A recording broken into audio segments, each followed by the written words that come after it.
What's up guys, Tank from Team Reaper Actual here, and today I'll be showing off our 2016 loadouts. I'll also be revealing the winner of the PP19 Bizon gun giveaway, so stay tuned for that. So first up, I'll be showing you guys our Milsim Setup. So this loadout is used primarily at fields such as warped ops, where most of the player base is tacked out as well, and the general attitude is playing for fun and immersion in the experience rather than playing to win. We'll start off from the head to toe like always. On top we have the Mitch 2000 helmet. Other guys on the team wear ops cores, airframes, Mitch helmets, and whatever is most comfortable to them, but my personal favorite is the Mitch. Here you can see it's decked out with patches, operator cut goggles, the Naruto's 3-hole MVG mount, and a battery bank in the back. Our helmet color scheme is tan on green. For ear protection we have the Peltor Comtac 2 dual com version. Alright, for the eye protection, I'm wearing Oakley M-Frame Ballistic 3.0 sunglasses, which are perfectly safe for Airsoft. And for my mouth guard, I'm using a modified 3M respirator. Alright, moving down to my second line setup, we have the Paraclete SOP-C. It's a very light plate carrier made out of 500 denier Cordura, and inside I have a Toy Soldier Swimmer cut plate. The sling I'm using is the Magpul MS3 sling. In the front I have a triple ATS mag pouch for my Scar heavy mags, but M4 mags work fine as well as long as you utilize the bungee straps. On the side of my vest you can see I have the Faro Concepts elastic cummerbund. For my back setup I have the Plat Attack Bullock, a small assault pack that houses my Prick 148 radio, double Kydex grenade holsters, and a buddy mag. For the shirt I'm using is level 1 PCU, which is very comfortable and is a good base layer for hot and cold temperatures. Alright, so for the gun I have here, this is the Tokyo Marui Mark 17 or Scar Heavy. It's got a compact rifle scope, a micro green dot for close quarters work, and a pack box for illumination. On my waist I have a battle belt and a fanny pack for keeping my dead rag and other bandages for scenario style games. For my belt I'm using the Crye Mrb Battle Belt. It sits really close to your body and is held in place with Velcro so it won't move around when drawing a mag or a pistol. On the belt we have a Crye Precision style mag pouch, a fast mag, the M-Dom dump pouch, and a Black Hawk 1911 holster which holds my Marui Detonix 45. For my pants I'm using the Crye Ac Multicam Pants, the only pants I use for Airsoft and the only one I'll really ever need. Comfortable, adjustable, stitching is pretty sick, and the knee pads are pretty much the best thing about them. Alright, now down to my toes I have the Vibram 5 Fingers or Skeletoes. I've taken them out to the fields a few times and they really are great. Main selling point about these are how sure-footed you feel. You literally feel everything on the ground, which is a good thing and a bad thing, but it's not really all that bad. The treads are really aggressive and I haven't tripped or fallen wearing these yet, so I'm pretty happy with them. Well, that pretty much sums up the loadout, so let's move on to the next one. Alright, so here's what I like to call my Milspeed loadout for obvious reasons. I use this loadout when playing at fields where the general attitude is playing to win rather than playing for fun, and I'll explain why. To me, over the years, Airsoft has become a lot like paintball, and yes, I played paintball first before switching over to Airsoft. When I first started Airsoft, it seemed like it was more for fun, but with the rise of Speedsoft in the last few years, it soon became more of a competition sport, kind of like paintball. Now, I'm not saying this is a bad thing, it's just the way things change over time.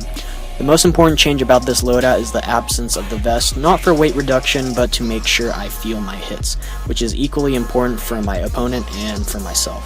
When you play with a vest, since you can't feel a hit, you basically have to listen for it. And when playing close quarters CQB, when shooting someone up close, they won't be able to listen for that hit, since usually the sound of guns going off in closed rooms is a lot louder.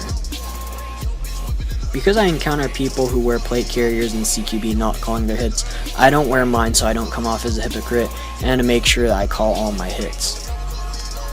Now here's how not wearing a vest benefits me. When wearing a vest, hits and ricochets make the same noise, and I usually wind up calling myself out, not knowing if I was really hit or not, and that sucks especially when playing a game with no respawns, which most fields like TAC and HSP have. Without the vest, I could feel all the BBs that hit me, and I could clearly tell the difference between a ricochet and a legitimate hit.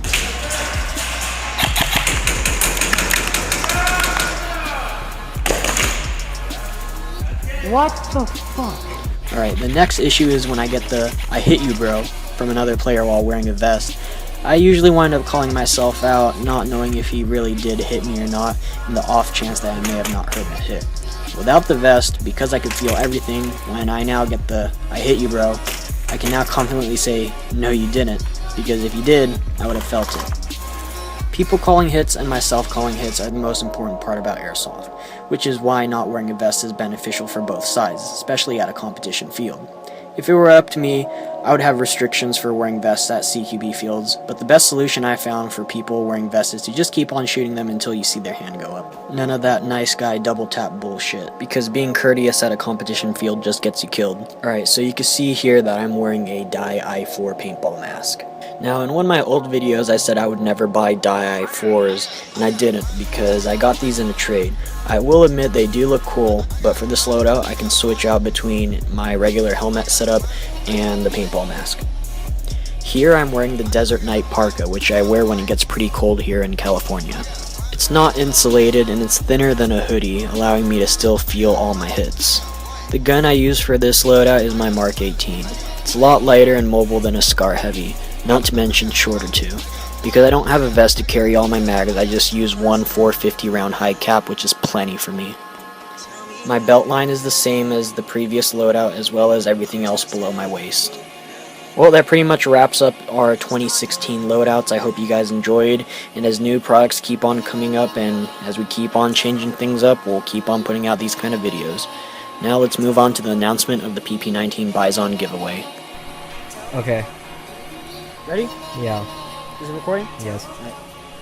Hey guys, so today we'll be doing the drawing of the PP19 Bizon giveaway contest. So if you guys watched that video, you know that there were a few social media websites to follow us on to enter in the contest. But if you look carefully, we actually made a MySpace for the contest. So we are actually drawing the names from the people who followed us on MySpace only.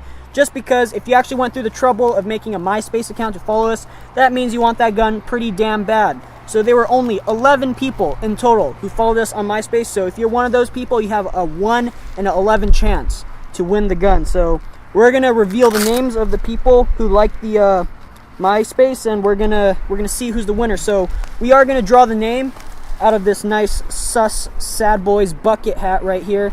So let's go over all the contestants for the contest. So first we have Joseph Perry, we have Lucky Vang, we have Diego Amaya. All right, we got a Guillermo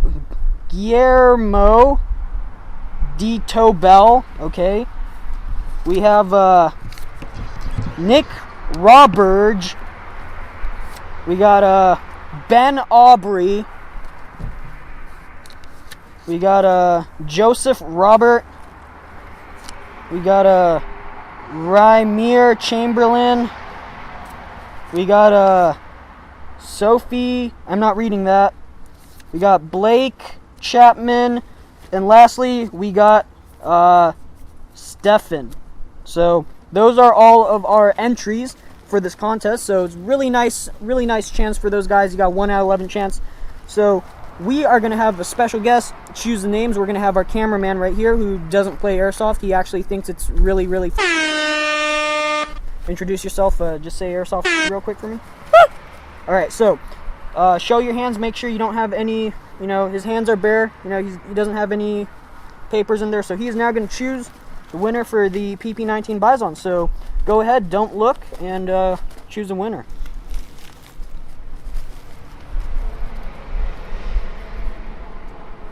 All right. And the winner is Stefan. So Stefan, you are the winner of the PP19 Bizon AEG. So you got 7 days to contact us via YouTube message. Go ahead, send us your address, and we'll ship the gun out to you for free. But you got 7 days to do so. So make sure you do that, or else we will choose a new winner. So thank you guys for entering our contest. We'll have more giveaways down the line as our subs go up. The giveaway contest will increase. So make sure you guys keep on watching our videos, keep on subbing. So thank you guys for watching. See you guys on the Airsoft field.